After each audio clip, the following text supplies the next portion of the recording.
Et merci de nous rester fidèles, chers internautes de Baol TV. Voilà la star vraiment de la semaine, Abdou Lakhat Thioune di Jaamaan Lakhat ça va salaamaaleykum na nga def. maaleykum salaam maa ngi leen nuyu Mor di nuyu les internautes de Baol Times di leen wax ne ça fait plaisir d'être là. Voilà, c'est Jaamaan from Express Jaamaan, l'auteur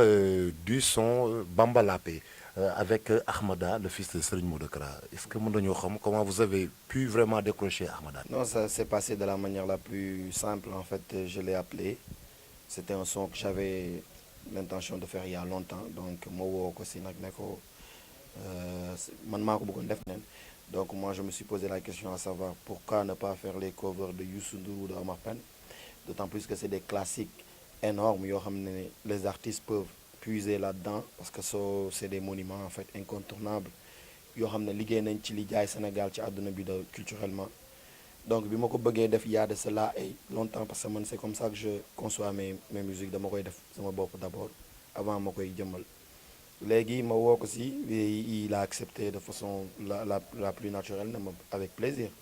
Musuma def featuring mais je pense que c'est le moment ñu def son bi et tout. Donc on l'a fait à ma grande surprise les gens l'ont aimé. Donc mu nekk mbégte parce que mbégte ci ñaari fànn parce que sama wasila laa ci way muy Cheikh Ibrahima Fall ak Serigne Touba donc mënoon naa am bruit bu bëri feneen ak feneen comme ci am nañ ko yàgg nañ am ay bruit ci yenn musique ñuy def mais bii daf ci raw quoi waaw.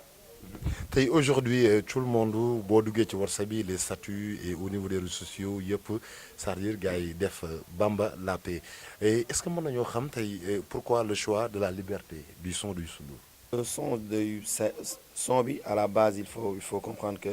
Youssou Ndour am na ci benn version bu mu def qui parlait de paix,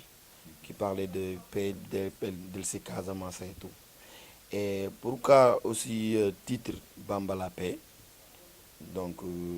du lenn lu dul parce que dañu xool ci moment boo xamante ni il y avait beaucoup il y avait beaucoup de pensées négatives yoo xamante ni daf doon nekk à l'endroit de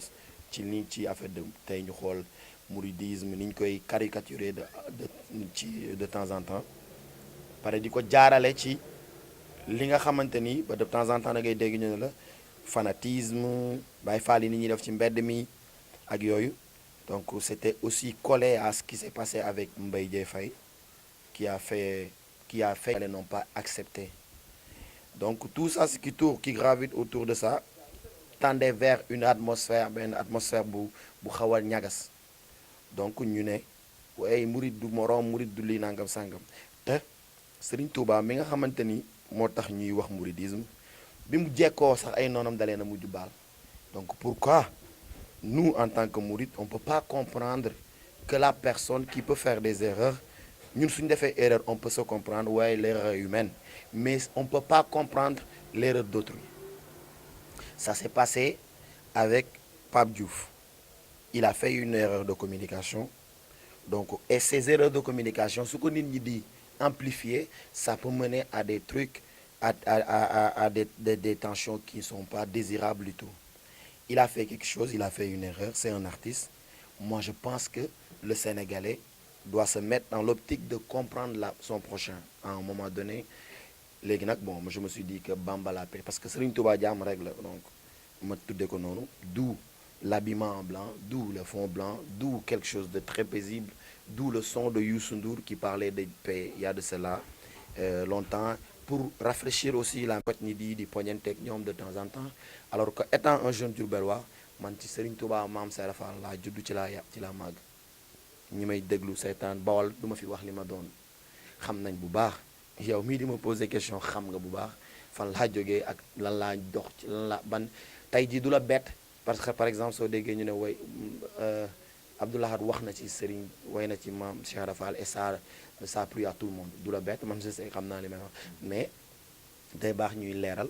donc loolu la demee rek di wax ne lépp jàmm ci la jàmm xej parce que Serigne Maam Cheikh Ibrahima Fall mi nga xamante ni moom mooy li tax ñuy def wala ñuy bëgg di gëm c'est le respect la incarné ci lépp donc le respect Sénégal ñu ne la fii dëkku jàmm la donc am na tarix yëpp am na tijaan am na ñaseen donc Baye Fall bi mooy ki mën a nangul moroomam li mu doon parce que bu ñuy seet Maam Cheikh Ibrahima Fall di ŋàññ keneen loolu ñuy seet duñ ko gis parce que Serigne Mame Cheikh Fall dafa nangul ñëpp uuf ñëpp doog a doon li mu doon donc loolu la rek quoi. jaajëf Cheikh Internet yaakaar naa ne Abdou Lahad Thioune wax na vraiment jeunesse su sound bi pourquoi vraiment mu inspiré ko jël vraiment li nga xamante ni mooy Youssou Ndour instrument am mu teg ko ci et aussi il appelle à l'unité Abdou Lahad yaakaar naa ne ñoo ngi waaj a jeexal li nga xamante ni mooy suñu kii mais est-ce que mën nga ñoo defal benn live bu ndaw par rapport ak sound bi ban passage moo la ci gën a vraiment moom la ci gën a yëg de. Ça fait des jours yoo xamante ni damay dégluwaat foofu mais di wax que ni j'ai été accompagné pour être honnête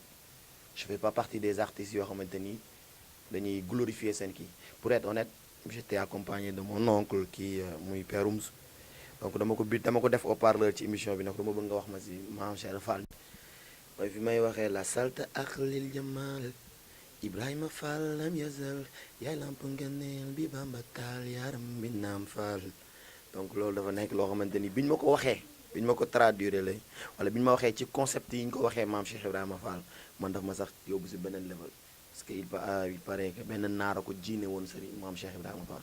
Mame Cheikh Fall maanaam univers la c'est comme li américain yi di wax sa naara level beneen level la boo xamante ni doomu aadama bu ci nekk rek war nga jeexi pour comprendre kooku mooy kan donc li ñuy nuru wala li ñu bëgg a doon dañ koy seet ci ñi nga xamante ni moom la ñuy jëlee référence donc c'est toujours bon de prendre des repères donc jeunesse bi dañu war a donc jëlee repères ci lépp donc man yi nekk sama musique autour de ma musique soit très positive pour que ñëpp xam ko j'ai sorti récemment Miss Colombo c'est un son très fun mais il y a beaucoup de leçons là-dedans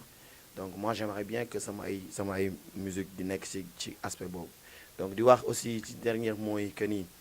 ça fait plaisir ma ñëw fii donc man Baol Time moo ma gënal New York Times parce que c'est quelque chose boo xam ne c'est chez nous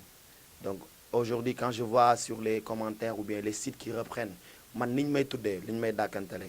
c'est la chose qui met bi ma ëpp doole lépp parce que ils disent l'enfant de Diourbel donc on n'a pas notre dénominateur commun tous c'est Diourbel et c'est quelque chose d'énorme mooy li ñu bokk te kenn mënu ko séddoo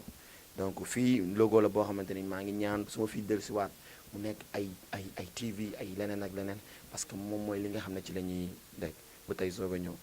di siyaar ak màggal daj dëpp gi wekk wala gi yaakaar jaam ñi di maane aras respect jaajëf